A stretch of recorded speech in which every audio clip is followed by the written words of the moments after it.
Chapter 9, Part 1. Up the entire length of my long, wide, tree-lined road they came. "Do you suppose that Mrs. Frank Wheeler owns the highway?" Jamie asked.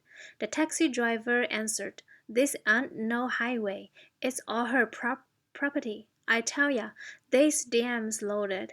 In front of the house, this here begins to resemble what you call a normal driveway."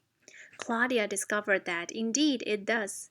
My tree-lined avenue circles in front of my house. Jamie looked up at my house and said, "Another museum." Claudia answered, "Then we should feel very much at home." Jamie paid the taxi driver. Claudia pulled his arm and whispered, "Tip him." Jamie shrugged his shoulders and gave the driver some money. The driver smiled, took off his hat, bowed from the waist, and said, "Thank you, sir." After he drove away, Claudia asked, "How much did you give him?" Jamie answered, "All I have." "That was stupid," Claudia said. "Now, how are we going to get back?" Jamie sighed. "I gave him 17 cents, so it wasn't such a great tip. Also, it would never be enough to get us back. We are broke. How do you feel about this, Miss Taxi Rider?" "Pretty uncomfortable," she murmured. "There's something nice and safe about having money."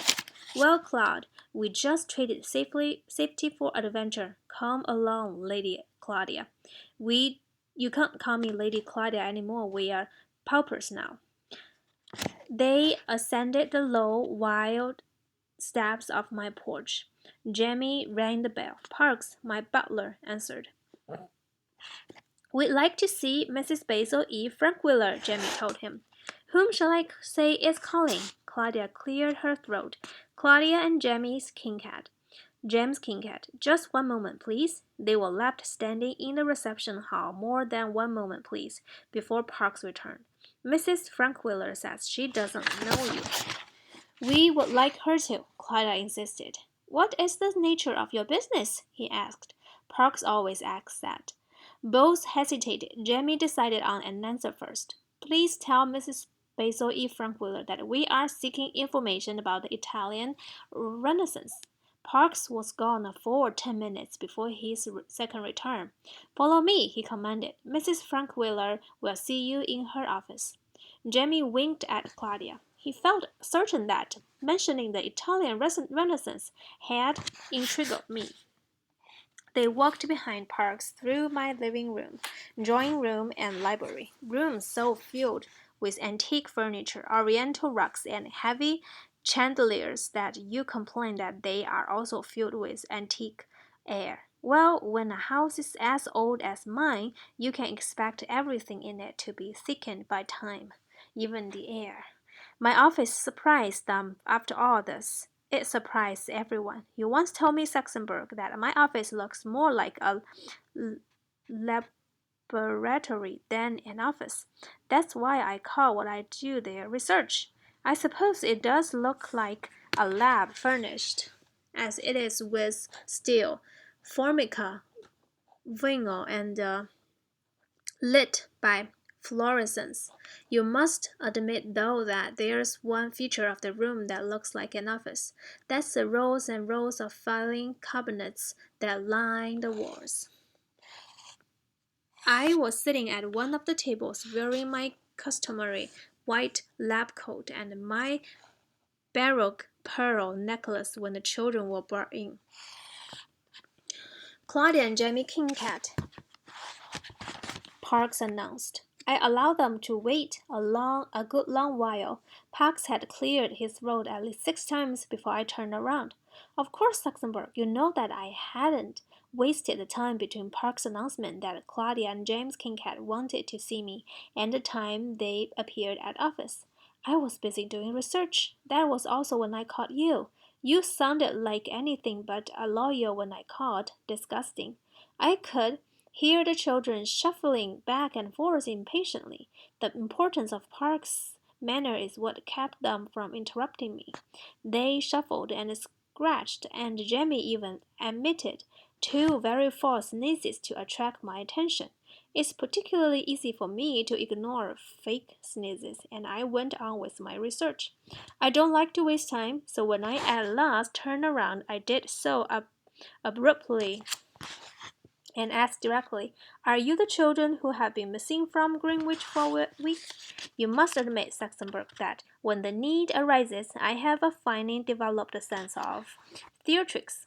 They had become so used to not being discovered that they had entirely forgotten that they were runaways. Now their reaction was one of amazement. They both looked as if their hearts had been pushed through furnace. "All right," I said. "You don't have to tell me. I know the answer." "How did you know about us?" Jamie asked. "Did you call the police?" Claudia asked at the same time. "From the newspapers," I replied, pointing to Jamie. "And no," I replied, pointing to Claudia.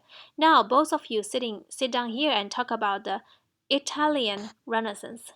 Jamie glanced at the newspapers I had been researching.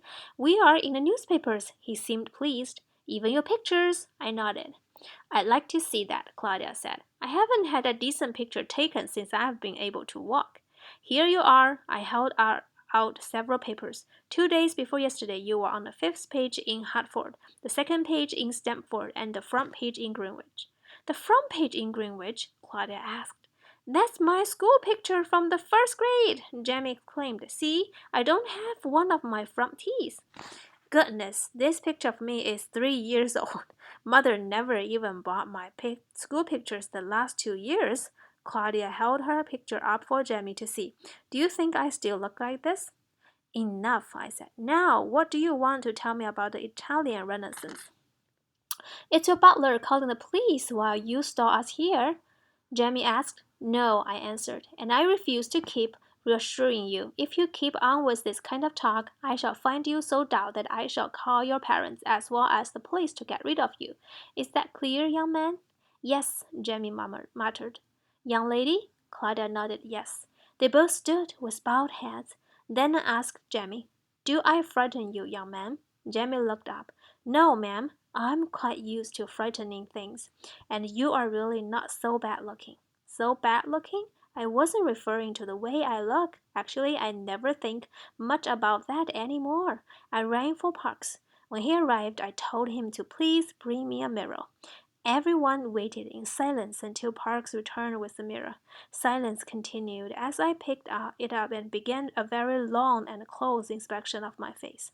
It's not a bad face, except that lately my nose seemed to have grown longer, and my upper lip appears to have collapsed against my teeth.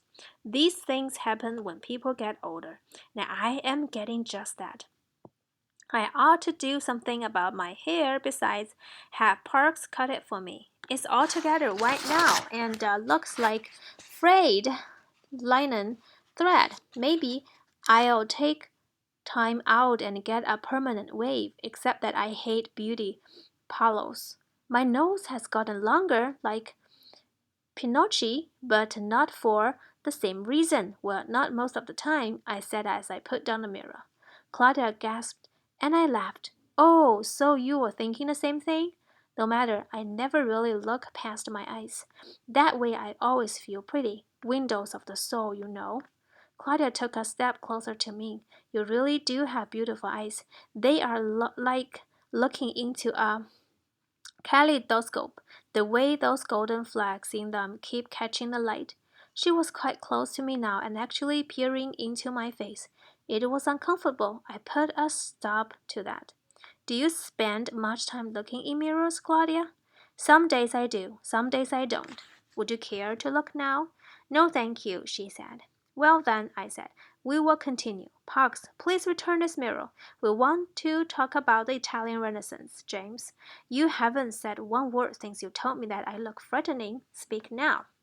"We want to know about the statue," Jamie stammered. "Speak up, boy," I commanded. "What statue?" "The statue in the Metropolitan Museum in New York City, in Manhattan, the one of the angel." "The one you sold for $225, Claudia added. I walked over to my files of newspaper clippings and pulled out a Malina folder, the one which has all the newspaper clippings about the auction and the museum buying the statue. It also contains the article about the crowds going to see the statue. Why did you sell her? Claudia asked, pointing to the picture of Angel. Because I don't like to donate things. If I owned such a lovely statue, I'd never sell it or donate it either. I cherish it like a member of my own family, Claudia preached. Considering all the trouble you have caused your family, that isn't saying very much. Have they been worried? She asked. If you hadn't been so busy looking at your picture in the paper, you could have read that they are nearly frantic. Claudia blushed. But I wrote them a letter. I told them not to worry. Evidently, your letter didn't work. Everyone is worried. I told them not to, she repeated. We are going home anyway as soon as you tell us if Michelangelo carved Angel. Did he do it? That's my secret, I answered. Where have you been all week? That's our secret, Claudia answered, lifting her chin up. Hi, good for you, I cheered. Now I was certain that I liked these two children. Let's go to lunch. Examining the two of them in that bright light, I saw that they looked wrinkled, dusty, and gray. I instructed them to wash up while I told the cook to prepare for two more. Parks led Jamie to one bathroom. My maid, Hortense, led Claudia to the other. Apparently, Claudia had never enjoyed washing up so much. She took forever doing it. She spent a great deal of time looking into all the mirrors, examining her eyes very carefully. She decided that she, too, was beautiful. But mostly her thoughts were about the beautiful black marble bathtub in that bathroom. Even in this very elegant house of mine, that bathroom is especially grand. All the walls are black marble, except for one that is mirrored entirely. The faucets are gold, and the spigot is shaped like a dragon's head. The tub looks like a black marble swimming pool, sunken into the floor. There are 2 steps down to the bottom. There was nothing she wanted more than to take a bath in that tub. She examined her eyes a little longer and then spoke to her image in the mirror. You will never have a better chance, Lady Claudia. Go ahead, do it. So she did. She opened the taps and began undressing as the tub was filling up. Meanwhile, Jamie had done his customary job of washing up. That is, he had washed the palms but not backs of his hands, his mouth but not the eyes of his face. He emerged from the bathroom long before Claudia and growing impatient, began wandering through rooms until he found Hortense and asked her the whereabouts of his sister. He followed directions to Claudia's bathroom, where he heard the water still running. It takes a lot of water to fill that tub. Suicide, he thought. She's going to drown herself because we're caught. He tried the door. It was locked. Claudia, he yelled. Is anything the matter? No, she answered. I will be right there. What's taking you so long? I'm taking a bath, she called. Oh, Bellamy, Jamie answered. He walked away to find me. I was waiting in the dining room. I'm accustomed to eating on time, and I was hungry. That nutty sister of mine is taking a bath. Don't mind her. She even takes baths when she comes in from swimming. She even made us take baths while we were hiding at the Metropolitan Museum. I think we should start without her. I smiled. I think, James, that you already have. I rang for Parks, and he appeared with the salad and began serving. How did Claudia manage to take a bath in the museum? I asked casually. In the fountain. It was cold, but I didn't mind when we found. I did it. I did it. He rested his elbow on the table and his chin in his hand. He slowly shook his head. Sometimes I think at keeping secrets. Don't tell Claudia I told, please. I'm curious to know how you managed.